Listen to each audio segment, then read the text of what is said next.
Hi hello నమస్తే welcome to our channel. After intermediate అంటే 10+2 తర్వాత సెంట్రల్ గవర్నమెంట్ జాబ్స్ ఏమున్నాయి, అదేవిధంగా స్టేట్ గవర్నమెంట్కి ఏం ఎలిజిబుల్, విద్యార్థులు చదవాల్సినటువంటి ముఖ్యమైన పాఠాలు ఏంటి, పాఠాల్లో ఉన్నటువంటి సబ్జెక్ట్స్ ఏంటి, కోర్ సబ్జెక్ట్స్ ఏంటి అంటే రీజనింగ్ కావచ్చు, అర్థమెటిక్ రీజనింగ్ కావచ్చు, ఇంకేమైనా మ్యాథమెటిక్స్ కావచ్చు, జనరల్ సైన్స్ కావచ్చు, ఇటువంటి సంబంధించినటువంటి పూర్తిగా ఈ వీడియోలో తెలుసుకుందాం. అంటే without degree or 3 years degree అయినా సరే, 4 years డిగ్రీ అయినా సరే, అటు normal degree BA BSc BCom అయినా సరే, బీటెక్ లాంటి సంబంధించినటువంటి డిగ్రీ అయినా సరే, ఆ డిగ్రీ లేకుండా సెంట్రల్ గవర్నమెంట్ అది కూడా వేతనాలు, భారీ వేతనాలు, ఉద్యోగ భద్రతతో పాటు ఉన్నటువంటి సెంట్రల్ గవర్నమెంట్ జాబ్స్ కావచ్చు, స్టేట్ గవర్నమెంట్ జాబ్స్ ఈ వీడియోలో ఏమేమి ఉన్నాయి, వాటికి సంబంధించినటువంటి క్వాలిఫికేషన్ ఏంటి, ఎలా ప్రిపేర్ అవ్వాలి, ఏ సబ్జెక్ట్స్ చదవాలి, ఇందులో పూర్తిగా కూడా ఎక్స్ప్లెయిన్ చేసేటువంటి ప్రయత్నం చేస్తాను. స్టూడెంట్స్ ఎవ్వరు కూడా ఇంటర్మీడియట్ తర్వాత జాబ్స్ సెటిల్ అవుతాము, లేకపోతే ఈ ఇంజనీరింగ్లో ఈ కాంపిటేటివ్ వరల్డ్తో మనం ఇంకా కంపేర్ చేసుకోలేము, లేదంటే త్వరగా సెటిల్ అవ్వాలనే ఆలోచన ఎవరైనా ఉన్నా సరే ఈ వీడియోని ఎక్కడ కూడా మిస్ కాకండి. Right, let's get in to the video. Right, మీరు ఒకసారి చూడొచ్చు ఇక్కడ ఆఫ్టర్ ఇంటర్మీడియట్ 10+2 తర్వాత opportunities for central and state jobs, దీనికి సంబంధించినటువంటి డేటా అంతా కూడా మీకు తెచ్చేటువంటి ప్రయత్నం అయితే చేస్తాను. దాంట్లో భాగంగా ఒక్కసారి చూసేటువంటి ప్రయత్నం చేద్దాం. రైట్, ఫస్ట్ మీ ముందు కనిపిస్తున్నటువంటి దీంట్లో రకరకాలమైనటువంటి జాబ్స్ ఉన్నాయి. ఇందులో ముఖ్యంగా డెస్క్ జాబ్ అంటే కంప్లీట్గా మీరు అక్కడ డెస్క్లో కూర్చొని మాత్రమే జాబ్ చేయాల్సినటువంటి జాబ్స్ అయితే కొన్ని ఉన్నాయి. అందులో SSC కావచ్చు, CGL కావచ్చు, అది కూడా కంప్లీట్ CGL అంటే మినీ CGL, అంటే CGLతో డిగ్రీ పాస్ అయిన తర్వాత మనం చేసుకోవచ్చు. కానీ ఇది మాత్రం SSCలో ఉన్నటువంటి సెకండ్ ఎడ్యుకేషన్ సంబంధించినటువంటి ఇంటర్ కావచ్చు, 10th పాస్ అయిన తర్వాత డెస్క్ జాబ్ సంబంధించిన CHCL అనే జాబు మినీ CGL అని మనం పిలుస్తాం. దాంట్లో సంబంధించినటువంటి డెస్క్ జాబ్స్ ఏ విధంగా ఉంటాయి, అందులో ముఖ్యంగా మ్యాసివ్ రిక్రూటర్ RRB నుంచి సంబంధించినటువంటి రైల్వే తెలుసు కదా, రైల్వే బోర్డు సంబంధించినటువంటి రిక్రూటివ్ బోర్డు, భారీ భద్రతా ప్రమాణాలు కలిగినటువంటి ఉద్యోగం కావచ్చు, భద్రత కావచ్చు, లైఫ్ టైం ఫెసిలిటీస్ కల్పించేటువంటి RRB రిక్రూట్మెంట్ బోర్డు కావచ్చు, లేకపోతే యూనిఫామ్ జాబ్స్ తెలుసు కదా, ఖాకీ చొక్కాలు కావచ్చు, డిఫెన్స్ కావచ్చు, RPF కావచ్చు, CRPF కావచ్చు, సంబంధించినటువంటి జాబ్స్, యూనిఫామ్ జాబ్స్ అంటే కాలర్ జాబ్స్ ఏమేమి ఉన్నాయో కూడా దీంట్లో మనం తెలుసుకునేటువంటి ప్రయత్నం చేద్దాం. ఇవన్నీ కూడా కేవలం ఇంటర్మీడియట్ పాస్ అయినటువంటి విద్యార్థులకు మాత్రమే, వితౌట్ ప్రియార్ డిగ్రీ లేకుండానే సెంట్రల్ గవర్నమెంట్ అది కూడా ఉద్యోగ భద్రత కలిసినటువంటి జాబ్స్ ఇవి. Uniform jobs like defence and police, కాకి చొక్కాకు సంబంధించినటువంటి డ్రెస్సెస్ కూడా ఇందులో వస్తాయి. అవేంటి, ఎలా ప్రిపేర్ అవ్వాలి, ఎక్కడప్పుడు పడతాయి, సెంట్రల్లో ఉన్నటువంటి పాసిబిలిటీస్ అంతా కూడా ఒకసారి చూసేటువంటి ప్రయత్నం చేద్దాం. ఇది చూడండి, మీరు ఆప్షన్ నేను ఫస్ట్ చెప్పాను కదా, డెస్క్ జాబ్ అంటే మీరు compulsory minimum knowledge on PC personal computer కావచ్చు, డెస్క్ మీద సంబంధించినటువంటి కంప్యూటర్ మీద మినిమం నాలెడ్జ్ ఉన్నటువంటి వాళ్ళకు ఇది ఒక మినీ CGLగా కూడా మనం పిలుస్తాం. అదే కంబైన్డ్ హయ్యర్ సెకండరీ లెవెల్ SSCలో CHCL, దీనికి ఫుల్ ఫామ్ అండి. దీంట్లో ఉన్నటువంటి మీరు LDC అంటే లోయర్ డివిజన్ క్లర్క్స్ తెలుసు కదా, క్లర్క్ ఏం చేస్తారు, ఆఫీస్లో ఉన్నటువంటి డేటా సంబంధించినటువంటి క్లర్క్ ఏదన్నా ఉంటే అది చూసుకోవాలి, లేకపోతే data entry post or operator. ఎవరెవరు వస్తున్నారు, సెక్రటరియట్ నుంచి కావచ్చు, మినిస్ట్రియల్ లెవెల్ నుంచి కావచ్చు, ఎమ్మెల్యేలు MLCలు సంబంధించినటువంటి సెంట్రల్ కేంద్ర కార్యాలయంలో ఉన్నటువంటి మినిస్టర్, ఇప్పుడు స్టేట్లో అయితే ఏదైతే ఉంటుందో కేంద్రంలో ఉన్నటువంటి ఉద్యోగాలు కేంద్ర కార్యాలయంలో కావచ్చు, డిఫెన్స్లో కావచ్చు, ఏ రంగానికైనా కేంద్ర ప్రభుత్వంలో ఉన్నటువంటి ఏ రంగానికైనా డేటా ఎంట్రీ పోస్ట్ అనేది మెయిన్ ఇంపార్టెంట్. ఎందుకంటే ఎంతవరకు డేటా అప్రోచ్ అవుతుంది చెప్పాను కదా, మినిమం నాలెడ్జ్ కంప్యూటర్ మీద ఉంటే మాత్రం ఈ డేటా ఎంట్రీ అయితే వస్తుంది. నెక్స్ట్ పోస్టల్ అసిస్టెంట్ తెలుసు కదా, పోస్టల్ జాబ్ సంబంధించినటువంటి అది కూడా 10th అవసరం, కాకపోతే MTS మ్యాట్రిక్యులర్స్ పాస్ అయిన తర్వాత MTS మల్టీ టాస్కింగ్ స్టాఫ్ కావచ్చు, లేదంటే ప్రియార్ డిగ్రీ సంబంధించినటువంటి డేటా ఉన్నా కూడా పోస్టల్ అసిస్టెంట్ జాబ్లకైతే ఎలిజిబుల్. మన ఊళ్ళోనే, మన కేంద్రంలోనే, మన డిస్టిక్లోనే కలిగినటువంటి జాబ్స్ కొన్ని ఉంటాయి. అందులో పోస్టల్ GDS తెలుసు కదా, జనరల్ డ్యూటీ.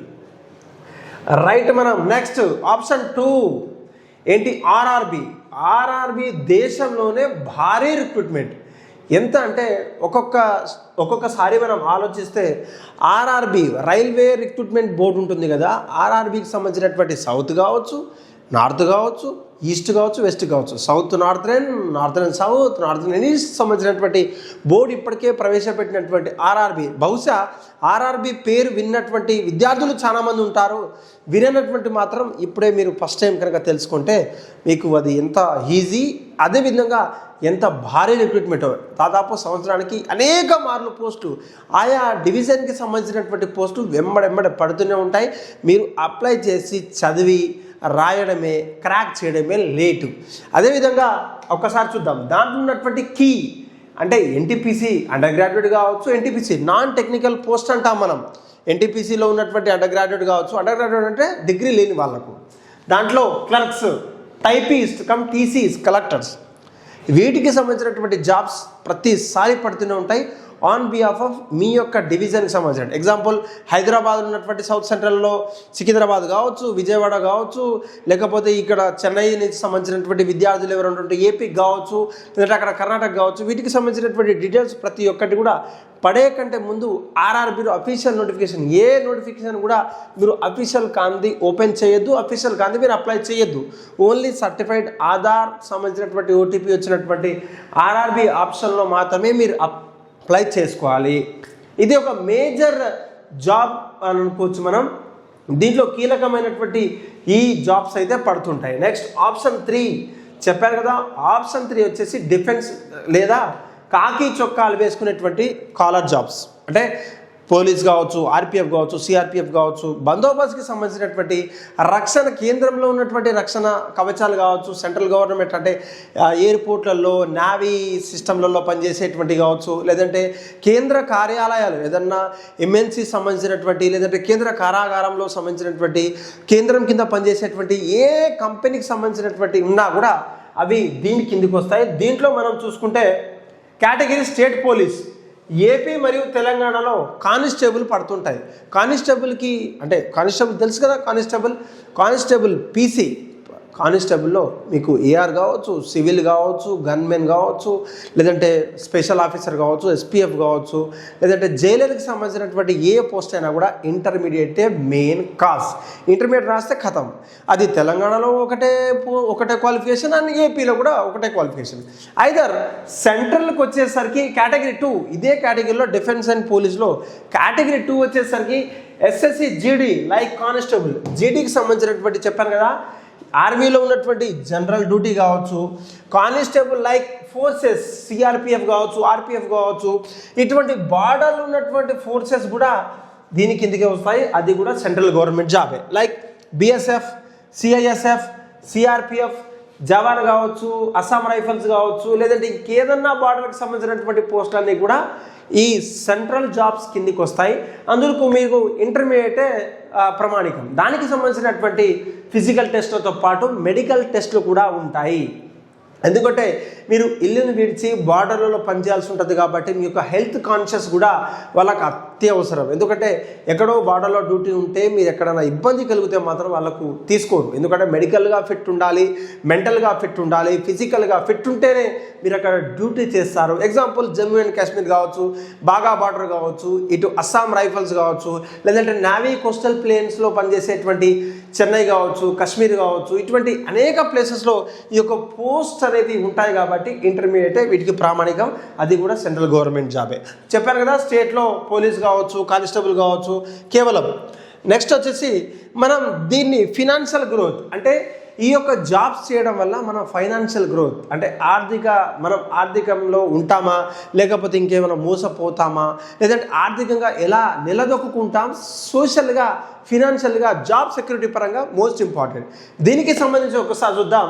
మీకు ఫస్ట్ బేసిక్ శాలరీయే TA DA or HRA, special allowances ఉంటాయి, టీఎల్ ఉంటాయి, డిఎల్ ఉంటాయి. దీనికి సంబంధించి ఎక్కడైనా ట్రావెల్ చేస్తే అత్యవసరం ఉద్యోగరీత్యా మీరు ఎక్కడైనా అవసరం ఉంటే అండ్ ఇంక్లూడింగ్ సెంట్రల్ గవర్నమెంట్లో చేసిన అంటే దాదాపు చెన్నైలో ఉన్నటువంటి వాళ్ళు బెంగళూరులో చేసిన, బెంగళూరులో ఉన్నటువంటి చెన్నైలో చేసిన, ఏపీలో ఉన్నటువంటి ముంబై కోస్టల్ టాప్ ఏరియాస్లో నోయిడా, ఢిల్లీలో చేస్తే మాత్రం మీకు హౌస్ అలవెన్సెస్తో పాటు అక్కడ ఉన్నటువంటి రెంట్ ఏదైతే అగ్రిమెంట్ ఉంటుందో దాని మీద మీకు స్పెషల్ చార్జెస్. రైట్, మనం జీతభత్యాల గురించి మాట్లాడుకుందాం. జీతభత్యాలు ప్లస్ జీవితంలో వాటితో వచ్చే మన ప్రయోజనాల గురించి ఒకసారి మాట్లాడుకుందాం. స్టార్టింగ్ శాలరీ వచ్చేసి ఇక్కడ 30,000 అన్నారు, కానీ 30,000 ప్లస్ స్టార్టింగ్ శాలరీ ఉంటుంది, including DA, basic and HRA. చెప్పారు కదా, హౌస్ రెంట్ అలవెన్సెస్ అంటూ కూడా 30,000 నుంచి 40,000 కంపల్సరీ ఉంటాయి.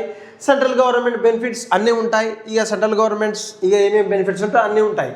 అండ్ వర్క్ ఎన్విరాన్మెంట్, ఉద్యోగంలో మీకు కల్పించేటువంటి వాతావరణం ఎలా ఉంటుంది. ఆఫీస్ జాబ్స్ అయితే సెంట్రల్ సెక్రటరియట్ కావచ్చు, మినిస్టర్ లెవెల్ కావచ్చు, సెంట్రల్ మినిస్టర్లో మీకు అక్కడ చిన్నగా ఏదైనా సెక్రటరియట్ లెవెల్లో కావచ్చు, కోర్టులలో కావచ్చు, హైకోర్టులలో సంబంధించినటువంటి జాబ్స్ అవి ఉంటాయి. అక్కడ మీకు ఉద్యోగ రీత్యా మీకు ఎటువంటి ప్రాబ్లం ఉండదు. అండ్ ఇంకోటి మీరు ఒకసారి చూడండి, ఈ గ్రాఫ్ మీకు ఏం సూచిస్తుందంటే, మీరు 20,000లో ఒక్క సంవత్సరం అంటే స్టార్టింగ్లో ఫర్ సపోజ్ మీ ఏజ్ ఇప్పుడు 18+ అంటే మోస్ట్ ఇంటర్మీడియట్ ఆర్ 19 ఇంటర్మీడియట్ అయిపోతుంది. ఇది రాగానే మీకు 19 ఇయర్ అంటే 21 సంవత్సరాలలో మీకు ఫస్ట్ ఇయర్లో కనుక జాబ్ వస్తే 25 సంవత్సరాలు మీకు వచ్చే లోపు అంటే when you're getting ready for the marriage మీ యొక్క ఉద్యోగ భత్యాలు అంటే జీతభత్యాలు ఎట్లా ఉంటాయంటే 50,000కు పైగా జీతభత్యాలు అనేది ఉంటాయి. మీరు ప్రామిస్ చేస్తారా? డిగ్రీ ఆర్ బీటెక్ చేసిన తర్వాత మీ ఏజ్ ఎంత ఉంటుంది? మ్యాక్సిమం 24 ఆర్ 23 అనుకుందాం. మళ్ళీ మీరు ఈ జాబ్కి అప్లై చేయాలంటే కంపల్సరీ మీరు ప్రిపేర్ అవ్వాలంటే కాంపిటీషన్ని మీరు ఎదుర్కోవాలి. ఎందుకంటే 5 ఇయర్స్ కింద ఉన్నటువంటి కాంపిటీషన్ మీతో పాటు ఉన్న కాంపిటీషన్ కొంచెం వ్యాస్ట్గా ఉంటుంది. అదే మీకు ఇంటర్మీడియట్ అయిపోయిన తర్వాత వెంబడే 20th ఇయర్లో మీరు జాబ్ కనుక ఫెచ్ చేయగలిగితే, గ్రాస్ప్ చేయగలిగితే 25 సంవత్సరాలు మీ మ్యారేజ్కి రెడీ ఉన్నప్పుడల్లా మీ యొక్క జీతభత్యం 50,000 ఉండబోతుంది. అప్పుడు మీకు జాబ్ సెక్యూరిటీతో పాటు social and economical financial status సొసైటీలో ఒక హద్దు ఏర్పడుతుంది. అదే జాబర్ కన్నా అదే ఒక స్టాంప్ అయితే ఏర్పడుతుంది. అదేవిధంగా when you are getting 10 years ఉద్యోగం అయిపోయిన తర్వాత మీ మ్యారేజ్ కూడా అయిపోతుంది. మీ మ్యారేజ్ కనుక అయిపోయిన తర్వాత మీ చిన్న పిల్లలు వచ్చిన తర్వాత మీ యొక్క ఉద్యోగ రీత్యా ఒక 100 to 300 టైమ్స్ పెరుగుతుంది అక్కడ. ఎందుకంటే రీసెంట్లీ కేంద్ర ప్రభుత్వం ప్రవేశపెట్టినటువంటి 8th పే స్కేల్లో ఒక్కసారి జీతభత్యాలు ఎలా మారబోతున్నాయో, ఎంత వ్యాస్ట్గా పెరిగిందో మీరు ఒకసారి చూసుకోవచ్చు. అట్లా 20 నుంచి 30% ఒకటేసారి పెరిగితే ఒక్కసారి 80,000 నుంచి 70,000 కూడా మీరు ఇక్కడ చేరుకుంటారు. ఆఫ్టర్ 10-20 ఇయర్స్ మీకు రిటైర్మెంట్కి ఒక 30-40 ఇయర్స్ ఉన్నా సరే 1 lakh మించిన శాలరీ మీకు after 10 years when you're getting 20 అంటే మీ యొక్క 20 సంవత్సరాలు ఒక 20 సంవత్సరాల్లో కనుక మీరు కనుక జాబ్ కొడితే అది ఒక 10 ఇయర్స్లో 30,000 కాస్త జీతభత్యాలు ఒక 10 సంవత్సరాల్లో కళ్ళు తెరిసే మూసే లోపల 1 lakh వెళ్ళిపోతుంది. అంటే ఇక్కడ సోషల్ ఎకనామికల్తో పాటు జాబ్ సెక్యూరిటీతో పాటు అధికమైన జీతభత్యాలు, అది కేంద్రం కావచ్చు, రాష్ట్ర ప్రభుత్వ ఉద్యోగాలు కావచ్చు. ఎందుకు? With in the plus of 10+2 intermediate మాత్రమే ఇది సాధ్యం. నెక్స్ట్ మనం దీని గురించి ఇంకా మాట్లాడుకుంటే, సార్ మీరు అన్నీ చెప్తున్నారు బాగానే ఉంది, ఇది జాబ్స్ ఎలా క్రాక్ చేయాలి, మేము ఎలా చదవాలి? నార్మల్గా ఎడ్యుకేషన్ అండ్ కాంపిటేటివ్ వరల్డ్ అనేది టోటల్ డిఫరెంట్. ఎందుకంటే ఇప్పుడు నార్మల్గా ఒక కోడి పుట్టినప్పుడే మనకు చిన్నగా రెక్కలు వస్తాయి, తనకు ఎగరడం కావచ్చు, దునకడం కావచ్చు రాకపోవచ్చు. కానీ ఇంటర్మీడియట్ అయిపోయిన తర్వాత basic knowledge like mathematics, reasoning, general knowledge or polity అంటే ఇంటర్నేషనల్ పాలిటీకి సంబంధించినటువంటి జనరల్ క్వశ్చన్సే ఉంటాయి. అది కూడా ఇంటర్మీడియట్ నాలెడ్జ్కి సంబంధించినటువంటి ఆలోచింపదగిన క్వశ్చన్సే ఉంటాయి. అందులో మెయిన్ సబ్జెక్ట్స్ ఏంటి? ఒకసారి మీరు బోర్డుకి చూడండి, the common syllabus for the state and central అందరికీ కూడా కామన్ సిలబసే ఉంటుంది.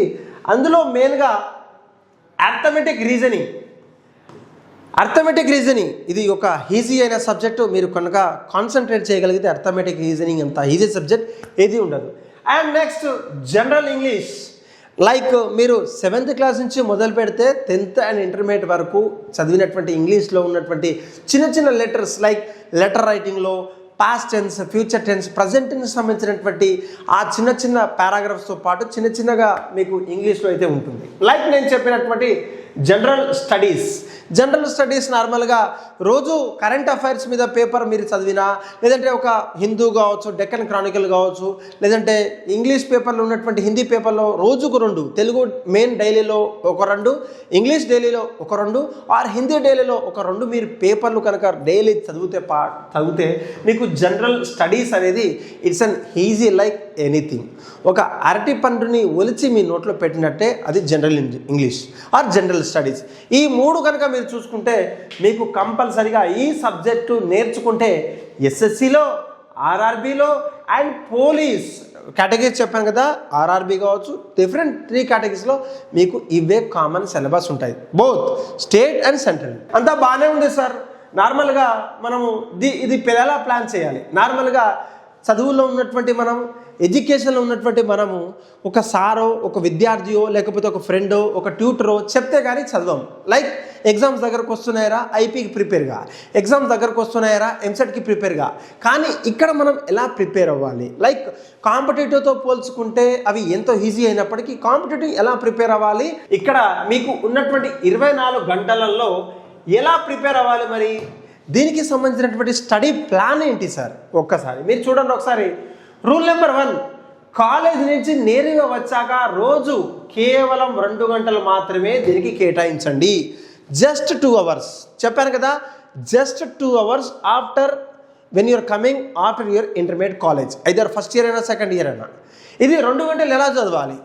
After you're getting back, intermediate stuff అంతా అయిపోయింది, మీ యొక్క స్టఫ్ అంతా అయిపోయిన తర్వాత, కాలకృతాలు అంతా అయిపోయిన తర్వాత ఫ్రెష్గా వెరీ ప్లెజెంట్ మైండ్తో, అంటే కాంపిటేటివ్కి ప్రిపేర్ అయ్యేది మాత్రమే చెప్తున్నా. ఐదర్ ఎంసెట్ కన్నా లేదంటే ఇంటర్మీడియట్కి ప్రిపేర్ అయ్యేవాళ్ళు కొంచెం గ్యాప్ ఇవ్వచ్చు. మీకు కంపల్సరీగా జాబ్ కొట్టాలనే మోటో ఉంటేనే ఇది ప్రిపేర్ అవ్వండి. నెక్స్ట్ సెకండ్ రూల్ చెప్పాను కదా, కరెంట్ అఫైర్స్. రోజు పేపర్లు చదవడం వల్ల మీకు ఒక కొత్త విషయాలు తెలుస్తాయి.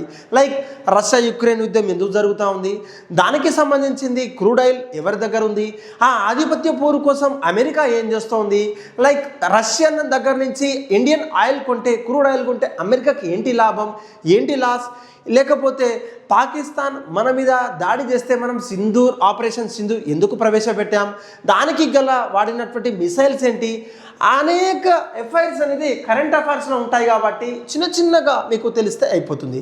లైక్ రీసెంట్గా జరిగినటువంటి యుద్ధం మీకు అంతా తెలిసే ఉంటుంది. It's like World War III దారి తీస్తుందా అనే క్వశ్చన్ కూడా అడుగుతారు.